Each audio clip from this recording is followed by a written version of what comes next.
one of the questions that we're hearing is a lot of audience members are saying they really relate to the emotion coaching advice that you've given and relaying a lot of their experiences struggling with coaching themselves through strong feelings and emotions.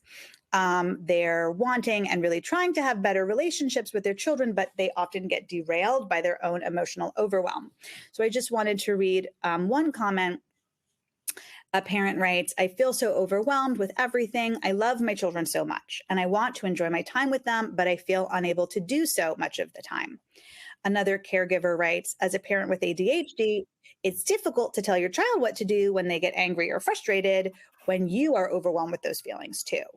So we have a question that's on the subject, which is, what are some good techniques for repairing the parent-child relationship after a fallout or an argument?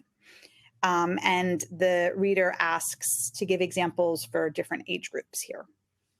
Yeah, that is such a great question because that comes up and it can be a really helpful opportunity to model for children what to do. Because just like, children with ADHD will also have these times where maybe they have these big feelings and they do something and they might not feel great about it afterwards. So this can be a great time, obviously, in a developmentally appropriate manner to be able to model for children what they can do when they maybe have a big feeling and they want to repair something. So being able to, again, strike while the iron's cold. So later on, after, you have calmed down and you're feeling like you're in a better place to be able to talk about it, being able to say, earlier today,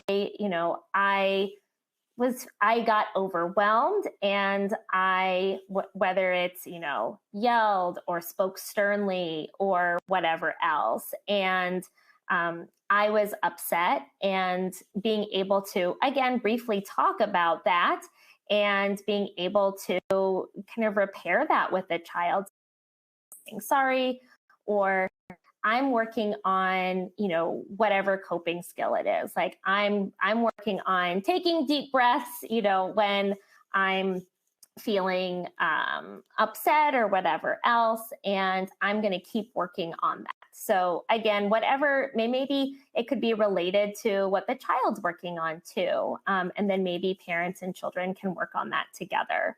But kids are going to have that too, where that's coming up. And that, again, parents, as much as possible, when they can model those emotion coping strategies, it can be a really helpful teaching tool for kids too. Wonderful. And I love that expression, striking while the iron is cold. It's a great shortcut to remembering how to let things settle a little bit. So we have a few questions about special time. The first is from a caregiver of a middle schooler. They say, my middle school daughter rejects all my ideas for special time. She'd rather be on her phone. So do you have any ideas for enticing tweens or teens to partake in special time? Yes. I think it can be helpful to notice what they enjoy, or maybe trying something new. Oftentimes, teens or tweens, it can be helpful to maybe get some crafting kits. So for girls, there might be certain crafts, or maybe modeling clay, for example. Doing something outside. So now that the weather is hopefully getting a little bit warmer, being able to go outside and do something outdoors, something that's a little bit more game-based, especially that can be helpful too. So those things can be helpful. Also, any type of kind of art projects too can be, like if it's something creative, maybe that they haven't done before. Again, it's also important that parents like to do things too. So maybe setting out a couple of things or giving children a couple of choices. So it's a beautiful day outside. We could go outside and, kick a soccer ball around or play catch, or we could stay inside and do, some drawing or this new craft kit that I found. What would you like to do? And then setting out those choices. That can be helpful. Sometimes cooperative board games can be something fun too. And even, some libraries, you can check out board games. So that could be a good resource as well if you want to try something, but you don't know that it's going to really take. Got it. Okay, great. And then just a little bit more on special time logistics. A caregiver's asking, can you do special time with siblings together? Or does the special time needs to be separate with each? It's better to do separate special time if possible. So if one child could be set up in one room and the other child can be in the other room, and then perhaps switching or trying to find a time when maybe one sibling is occupied with something and then, the parent can do special time with the other child. So as much as possible, trying to do something where it's one-on-one can be really beneficial. And even if it's short, getting a little bit of that time in can be helpful. Okay, great. We have a question about active ignoring. A caregiver writes in, we find that when we actively ignore a misbehavior, it can escalate our kids' emotions and the behavior. What do you advise in these situations? Yes, that is so challenging with active ignoring because it always gets worse before it gets better. So being able to stick it through is really important. And also being able to, pair it with that positive attention for when children are, for example, behaving, like doing something positive. So it might be that you're needing to shape the behavior a little bit. So being able to, even if the child is kind of whining and then maybe the whining is getting worse before it's getting better, if the child is drawing, maybe let's say while they're whining, or if they're playing with Legos, for example, while they're whining about something, the parent can focus their attention on what they are doing appropriately. And paying attention to that. But yes, it is challenging when that whining is, or that ignored behavior is getting worse before it gets better. And being able to kind of practice that is really helpful. But yeah, it is tough. Okay, great. Thank you. Some questions about oppositionality and actively defiant behavior. So caregivers asking, they want some help understanding how to manage defiant behavior, such as deliberately doing the opposite of what is asked. Do these approaches that you've detailed work for this kind of oppositionality, or are there certain situations in which adjustments, need to be made? Yes, that's a great question. And so a lot of these strategies are really helpful, not only for children with ADHD, but also children who have some of those oppositional or defiant behaviors.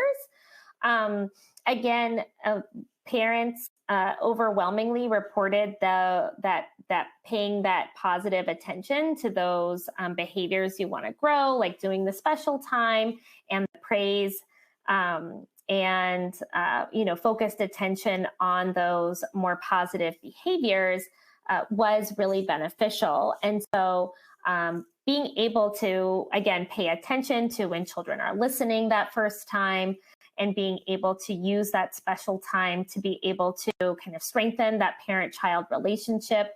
I really love the best and worst supervisor analogy, where you think about, okay, what was your relationship like with your best supervisor, your supervisor that you really loved, versus maybe a supervisor or a boss that wasn't as effective, or that maybe you didn't have the best relationship with. And thinking about, like, if they asked you to do something, who would you maybe go above and beyond for, or be more likely to like do that task for quickly. And it's often that best supervisor. So being able to kind of set the stage with those positive skills can be helpful. Wonderful. Thank you.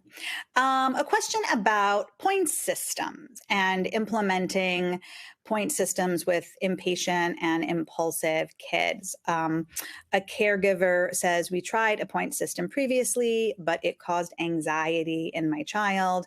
And they're asking for troubleshooting tips for that. Yes, point systems. And I think one of the reasons why parents with ADHD didn't rate that as one of the most helpful behavioral parenting strategies is that it can be challenging to implement them. And thinking about, what could be helpful.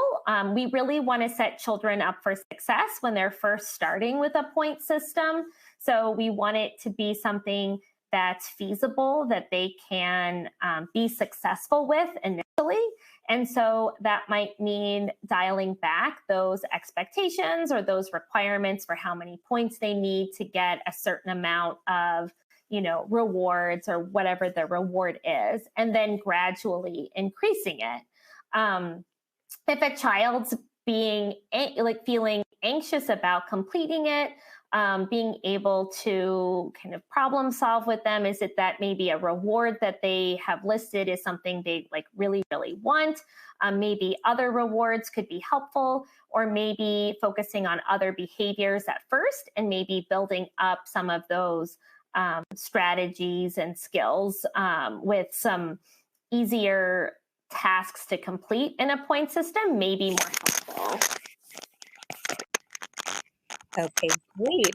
A question about timeouts and privilege removal and age ranges. So how old do kids have to be to implement a timeout? When do they get too old for that? Can you talk a little bit about the timeline as they grow older? Yeah, of course. So timeouts can be implemented. Some parents use timeout with kids as young as 2. Some parents will use time out with kids as they get older. A lot depends on how big children are, how able parents are to make sure that kids go to time out, and everybody's kind of comfort level with that. A lot of the time, children, as old as 7 and 8 go to time out, sometimes even, 9, for example. A lot, again, just depends on the child's ability to be able to go to the timeout chair at that point. And then thinking about too, a lot of what makes time out as well as privilege removal effective is being consistent. And so being able to kind of implement that consistently. But yeah. Was muted there. Yes, that makes a lot of sense. Perfect. So I would like to sneak in one more question quickly on the subject of routines and structure. A reader says, my ADHD symptoms can make me unreliable, especially in matters involving being on time and following through. How do I stop losing my children's trust? That is so challenging. And being able to talk about how this is something that you're working on is really helpful. And having these strategies out there, like putting reminders in phones and having that schedule posted, can be helpful for both parents and for children with ADHD. So being able to try new things, one thing at a time, and see what works for you. Wonderful. Well, that has to be our last question. Dr. Danko, thank you so much for joining us today and for contributing your voice to this ADHD community.